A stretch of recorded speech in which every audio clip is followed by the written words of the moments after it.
lugar, vámonos a la parte más alta del miembro superior, que es la región escapular o la región de la escápula. Y aquí vamos a encontrar un músculo voluminoso, el más superficial de todos, que es el deltoides, ¿de acuerdo? Que va a estar implicado en la mayoría de los movimientos del hombro, ¿no? Posterior a este músculo, ya en un plano más profundo, vamos a tener a un grupo muscular que vamos a conocer como manguito rotador o manguito de los rotadores, ¿sí? Que va a ser un grupo muscular que va a estar conformado por cuatro músculos. Anterior, vámonos primero a los músculos que están en la región anterior, que están directamente relacionados con las fosas escapulares, por ejemplo, el subescapular, ¿sí? En la parte posterior de la escápula vamos a tener al supraespinoso y al infraespinoso, y originado en el borde lateral de la escápula vamos a tener al redondo menor. Todos estos músculos, estos cuatro, forman parte de esa estructura o de ese grupo muscular denominado manguito rotado, ¿de acuerdo? Estos músculos, además de ayudar al movimiento de la escápula, también son muy útiles para la fijación de la articulación glenohumeral, ¿sí? Aquí hay que recordar que esta articulación, la articulación glenohumeral, no es tan estable como otras articulaciones, como la articulación coxofemoral, que sí tiene este, una cabeza totalmente esférica, ¿sí? Entonces, en este sentido, cuando vemos nosotros la región escapular y quitamos al deltoides, ¿sí? Podemos apreciar que hay unos músculos, bueno, quitamos también el bíceps porque estos ya forman parte de la región del brazo. Vemos al subescapular. Por la parte superior, abrazando la articulación glenohumeral, está el supraespinoso, ¿sí? Luego tenemos al infraespinoso y finalmente al redondo menor. Si se fijan aquí, estos cuatro músculos están prácticamente asegurando la cabeza humeral dentro de la cavidad glenoidea de la escápula, ¿no? Para darle, junto con los ligamentos, una mayor estabilidad, ¿ok? Además de estos músculos que acabamos de mencionar, también hay que considerar la parte de algunos músculos que se encuentran ubicados en la región del tórax, pero que también tienen una implicación en el movimiento del miembro superior. En ese sentido, estamos hablando de los músculos pectoral mayor, ¿sí? Pectoral menor, dorsal ancho, ¿sí? Serrato anterior y el trapecio. Bueno, también podemos agregar aquí, obviamente faltaría agregar al redondo mayor. Y también como un músculo importante en la elevación de la escápula, pues tenemos al músculo elevador de la escápula. Estos músculos también vale la pena que se tomen en consideración al hacer el análisis de la movilidad del miembro superior, porque aunque son parte, algunos de ellos son parte del tórax, ¿sí? Tienen una acción directa sobre la articulación glenohumeral. La siguiente región es la región braquial. La región braquial está constituida, nos vamos a dividirla en dos compartimientos. Tenemos el compartimiento anterior, ¿sí? El cual va a estar conformado de arriba hacia abajo, primero que nada por un músculo que se origina en la apófisis coracoides de la escápula, que es el coracobraquial. Luego vamos a tener al músculo bíceps braquial más abajo, extendido sobre la diáfisis humeral. Y en un plano más profundo vamos a tener al músculo braquial. ¿sí? Entonces, estos son los músculos que conforman el compartimiento anterior de la región del brazo, es decir, de la región humeral. Y en la parte posterior, o sea, el compartimiento posterior, únicamente va a estar constituido por un solo músculo que va a ser el tríceps braquial. En ese sentido, tenemos que agregarlo también a la parte de del análisis de la movilidad del miembro superior y distinguir claramente dónde se encuentran los orígenes y las inserciones de cada una de las cabezas del tríceps. Lo mismo aplica para el bíceps braquial. Bien, entonces una vez que tenemos esto, sí, vamos a revisar la parte que es un poco más compleja, que corresponde justamente a la región antebraquial o región del antebrazo, ¿sí? En este caso, vamos a subdividir a la región del antebrazo principalmente en dos compartimientos, ¿sí? Un compartimiento anterior y un compartimiento posterior. Más adelante vamos a ver que el compartimiento posterior se subdivide en dos subcompartimientos, pero por lo pronto vamos describiendo el compartimiento anterior.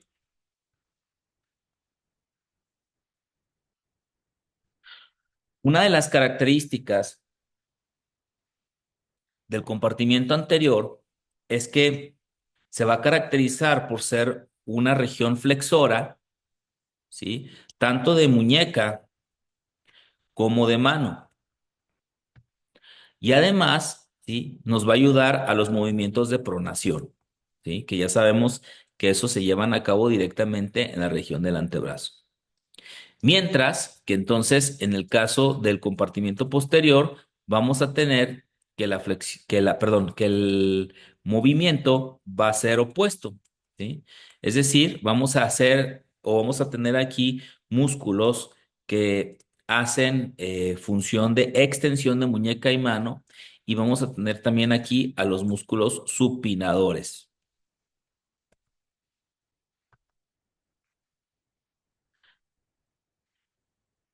Ambas regiones comparten una función que tiene que ver justamente con la muñeca, y es que la muñeca, además de hacer flexión y extensión, hay que recordar que también hace movimientos de lateralización o de flexión lateral.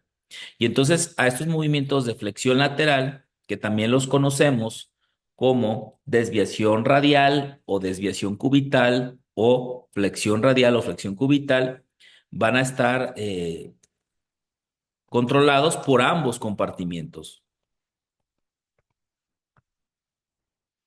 Aquí lo único que hay que ir diferenciando es cuáles músculos de los dos compartimientos se encargan específicamente de hacer cada una de estas funciones. Ahora, para el caso del compartimiento anterior, aquí hay que mencionar que este compartimiento anterior está constituido por 8 músculos, ¿sí? Que se distribuyen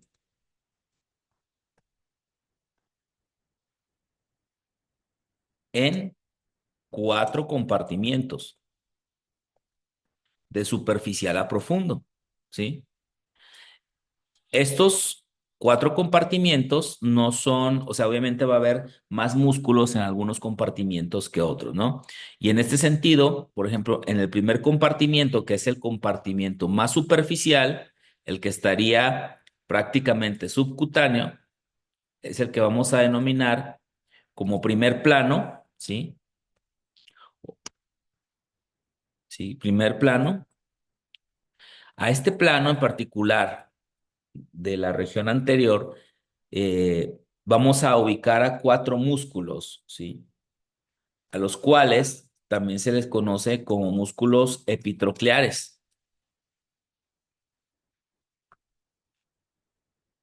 ¿sí?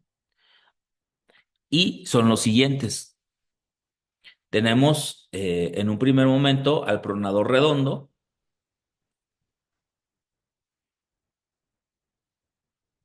luego tenemos al flexor radial del carpo, que aquí ya nos está diciendo qué es lo que está haciendo, ¿no? Que en este caso está haciendo una flexión radial, ¿sí? Como habíamos comentado aquí abajo. Y luego tenemos a otro músculo que se llama palmar largo. Y finalmente tenemos a otro músculo que se llama flexor cubital del carpo, ¿sí? Esos cuatro conforman el primer plano, nada más, ¿sí? El segundo plano está más sencillo porque en el segundo plano nada más vamos a tener a un solo músculo. En este caso, ese músculo va a ser el músculo flexor común superficial de los dedos, ¿de acuerdo?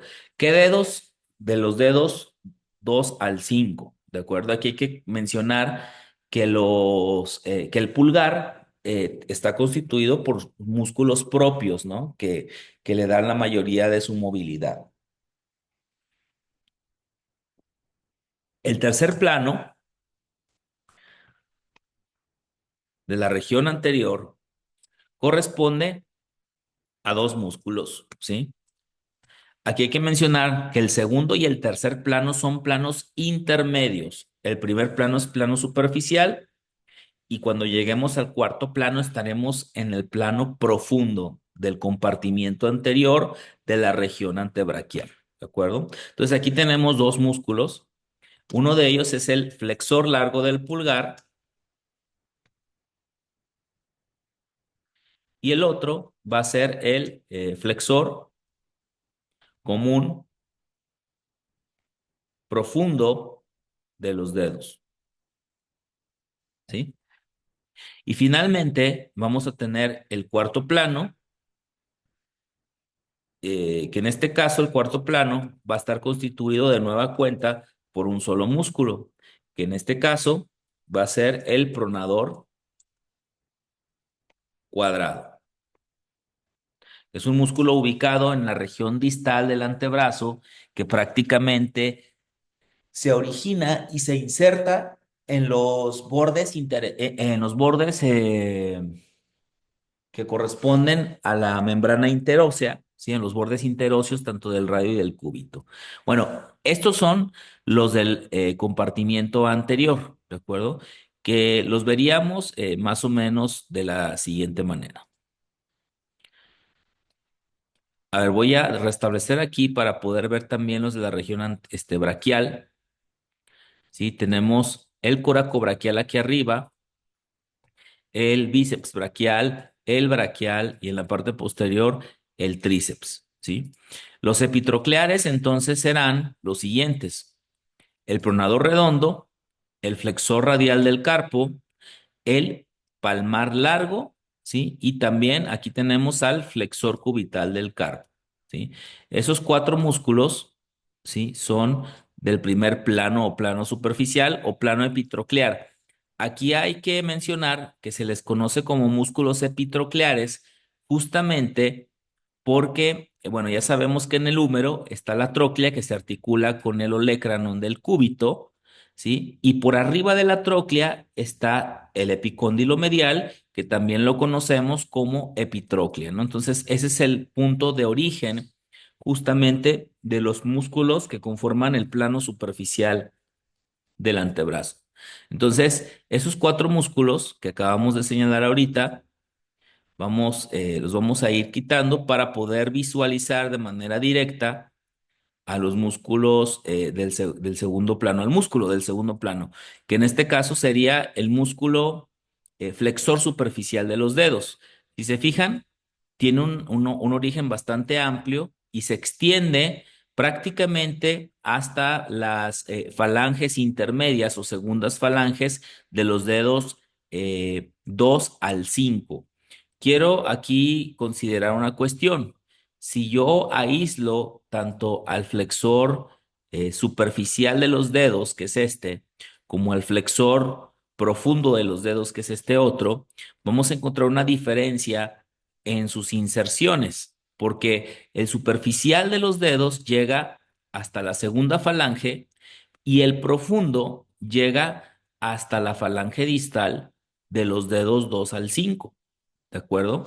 Esa diferencia es muy importante desde el punto de vista funcional, ¿sí? Cuando queremos analizar de manera separada la movilidad, por ejemplo, de las articulaciones interfalángicas. Y otra cosa muy importante es la forma del tendón.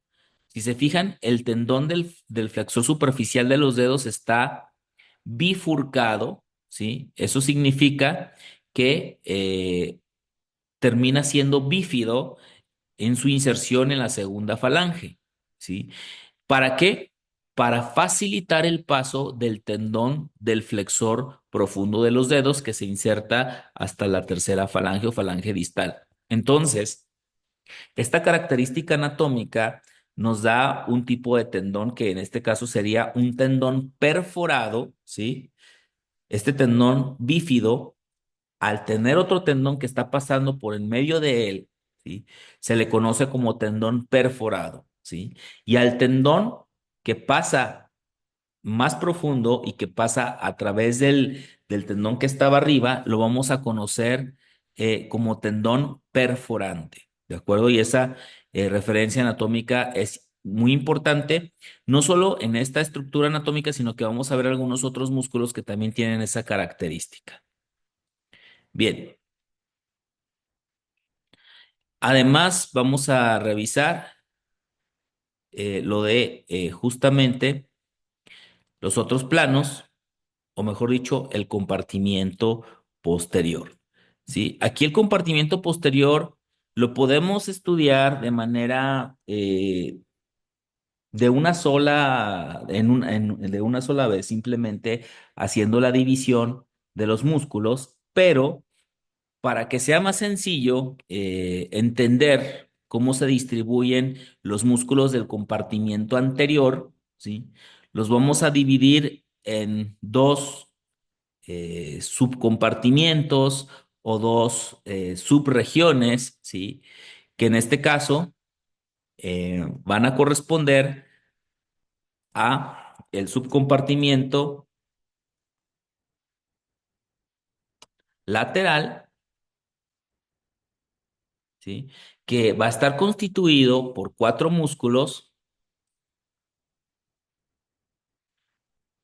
¿sí? En este caso, vamos a ver,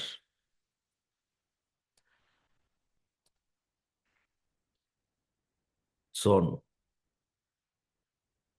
cuatro músculos distribuidos en dos compartimientos, ¿sí? Para el caso del subcompartimiento lateral. Y hay otro subcompartimiento que le vamos a denominar tal cual como el compartimiento principal, le vamos a denominar subcompartimiento posterior. Y aquí vamos a tener eh, ocho músculos distribuidos en dos planos diferentes, ¿sí?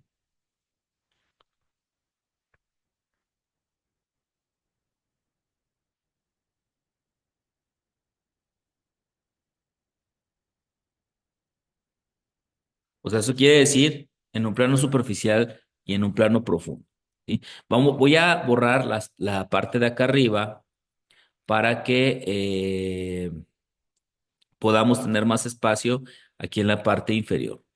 Entonces, esto lo vamos a quitar por ahora y vamos a extender un poquito más esta figura para que pueda haber espacio y describir la totalidad de las estructuras anatómicas que están aquí. Entonces, subcompartimiento lateral, ¿no? Aquí los músculos, obviamente, como su nombre lo están diciendo, van a estar ubicados en la región lateral y posterior del antebrazo. Van a ser músculos principalmente extensores, ¿sí? Y hay uno de ellos particularmente que se encarga del movimiento de la supinación, como habíamos comentado. Entonces, esos músculos que estamos mencionando van a estar justamente ubicados. Vamos a quitar a los del compartimiento anterior. Este es el superficial de los dedos, este es el profundo de los dedos, junto con el flexor largo del pulgar, que es acá, que conforman el compartimiento, en el tercer compartimiento, y el compartimiento más profundo lo va a ocupar el músculo pronador redondo, ¿de acuerdo? Ahora, si nos vamos a la parte lateral del antebrazo, nos vamos a dar cuenta que va a haber uno, dos, tres músculos, ¿sí? Y por adentro, por la parte interna, vamos a encontrar a un músculo que va a estar ubicado en un plano más profundo, que sería este de aquí. Entonces, justamente ese es el músculo que vamos a incluir en el segundo plano, ¿no? Pero, por ejemplo, en el subcompartimiento lateral vamos a tener al músculo brachiorradial, ¿sí? El extensor radial largo del carpo y el extensor radial corto del carpo, ¿sí?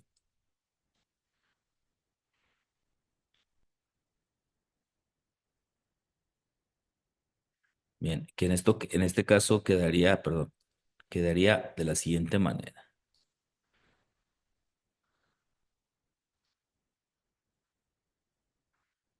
Primer plano,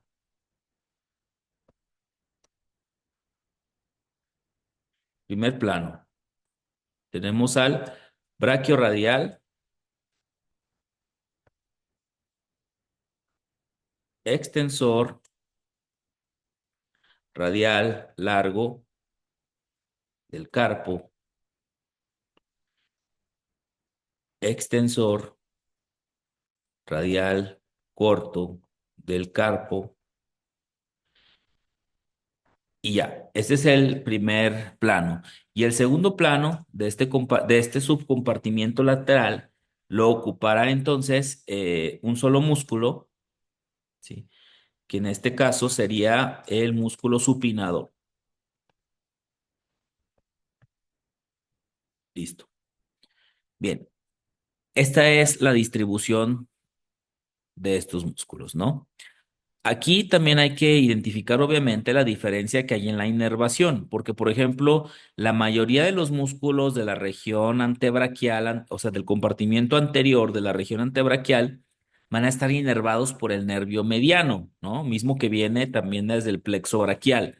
Mientras que aquí, ya cuando nos empezamos a adentrar a la parte posterior del antebrazo, la inervación empieza a modificarse, ¿sí? Vamos a tener músculos que también van a estar inervados por el nervio cubital y otros también que van a estar inervados por el nervio radial, ¿sí?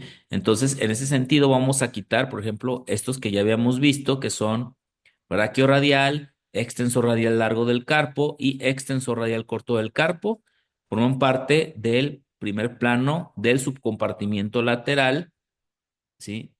De la parte posterior del antebrazo, ¿no? Y luego el músculo supinador, ¿ok?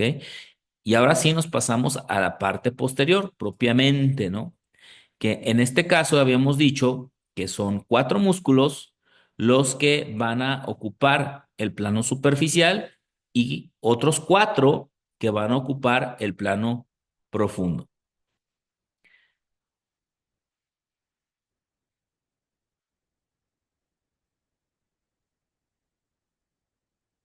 Entonces, en este sentido, voy a tomar esto, lo voy a hacer un poco más pequeño,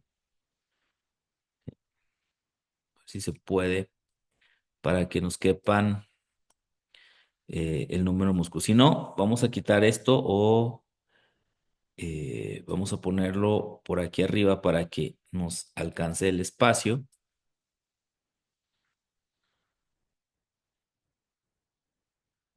Ahí está. Esto corresponde aquí. Ahora vamos a ver cuáles son los músculos. Primer plano y segundo plano, ¿sí? En el primer plano de este subcompartimiento posterior, ¿sí? Plano superficial, vamos a tener a extensores propiamente, ¿no? Del miembro superior, que serían, por ejemplo, el músculo ancóneo, ¿sí? El extensor cubital del carpo, ¿sí?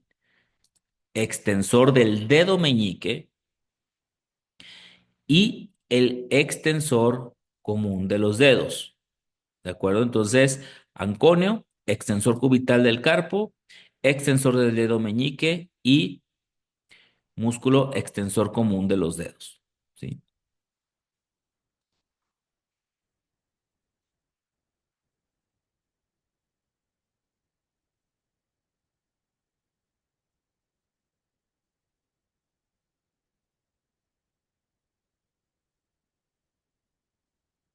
En el plano tenemos este de aquí. Bien.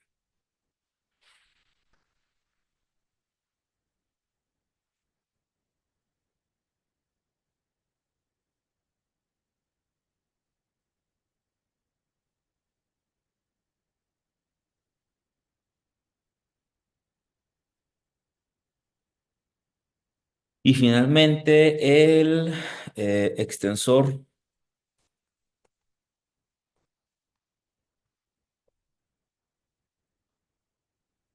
ahí está.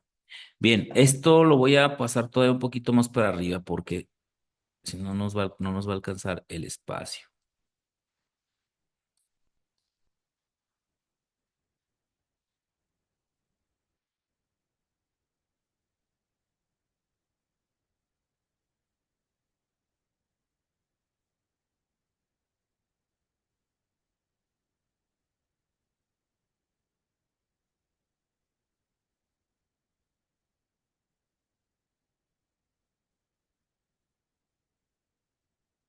Bien. Segundo plano, que va a estar conformado por otros cuatro músculos.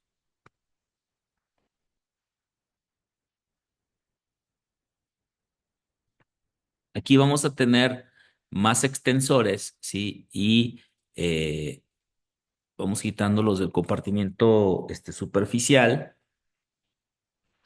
Bien, listo. El anconio también y el extensor cubital del carpo. Aquí empiezan a aparecer estos cuatro músculos, ¿sí? Tenemos, por un lado, al abductor largo del pulgar, ¿sí? Que por acá abajo, escondido, hay otro, que es el extensor corto del pulgar. Luego tenemos el extensor largo del pulgar y el extensor del dedo índice, ¿sí? Entonces es abductor largo del pulgar, ¿sí? Extensor corto del pulgar, extensor largo del pulgar y extensor del dedo índice, ¿de acuerdo?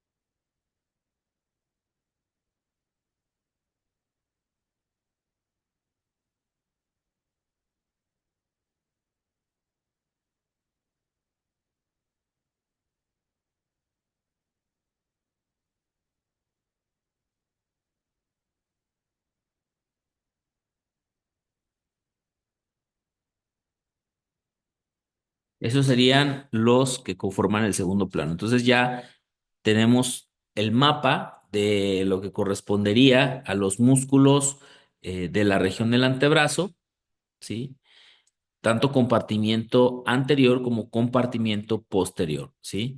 Aquí lo que hay que entonces a diferenciar es con base al nombre y la ubicación de los músculos que acabamos de mencionar, ¿sí? Tenemos que definir, obviamente, sus funciones, ¿no? Con relación a la movilidad del miembro superior, ¿sí? Entonces, cuando se haga la descripción de cada uno de estos músculos, será necesario especificar, ¿sí? Qué papel van a jugar, ¿no? En la parte de la movilidad articular. Bien, segundo, bueno, esta es la parte antebraquial. Ahora nos falta evaluar a los músculos que forman parte de la región de la mano, ¿de acuerdo? Que en este caso también vamos a hacer una división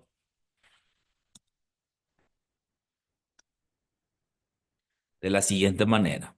Primero, vamos a tener la región de la mano, ¿sí? La vamos a dividir en tres partes, ¿sí? Que en este caso corresponderían a la región que vamos a conocer como región tenar, luego la región hipotenar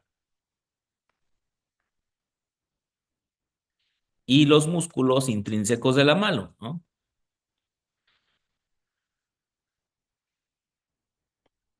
Que en este caso serán aquellos que son los interóseos, los lumbricales, etcétera, ¿no? La región tenar, muy importante, es la región que está del lado del pulgar. ¿Eso qué significa?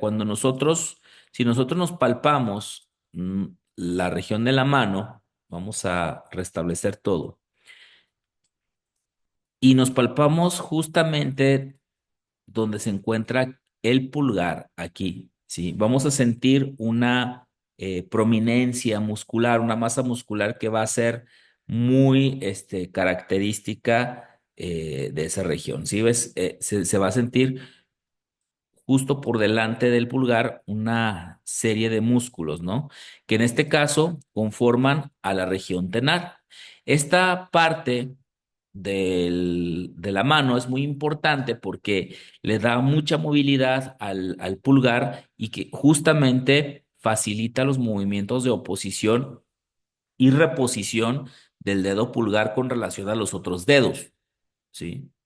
Del lado opuesto tenemos al dedo meñique, ¿sí? Que también si nos palpamos la mano vamos a sentir que se percibe también como una eminencia, una prominencia, ¿sí? Que justamente corresponde a una serie de músculos que están relacionados en ese lugar, ¿de acuerdo? Entonces, la región tenar, que corresponde a la parte que está del lado del índice, perdón, del pulgar, va a estar constituida por eh, cuatro músculos principalmente, ¿sí? Que en este caso corresponderían al abductor corto del pulgar, al oponente del pulgar, al flexor corto del pulgar, ¿sí? Tanto como porción superficial como profunda, ¿sí? Y va a estar complementado por el aductor oblicuo del pulgar, ¿sí? Bien, que en este caso, este músculo ya está más cercano a la región palmar, ¿sí? Entonces, básicamente, realmente los que lo van a conformar van a ser, ahorita estamos viendo, son tres, justamente es abductor corto del pulgar, oponente del pulgar y flexor corto del pulgar, ¿sí? Y si se fijan, vamos a ver ahorita una imagen de espejo, ¿sí? Porque también del lado opuesto vamos a tener prácticamente los mismos músculos, ¿sí? Entonces, en ese sentido,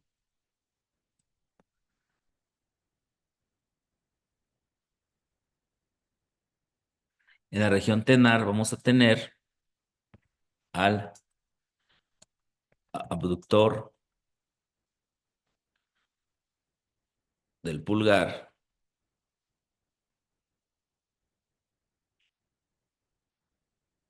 al flexor corto del pulgar y al oponente del pulgar.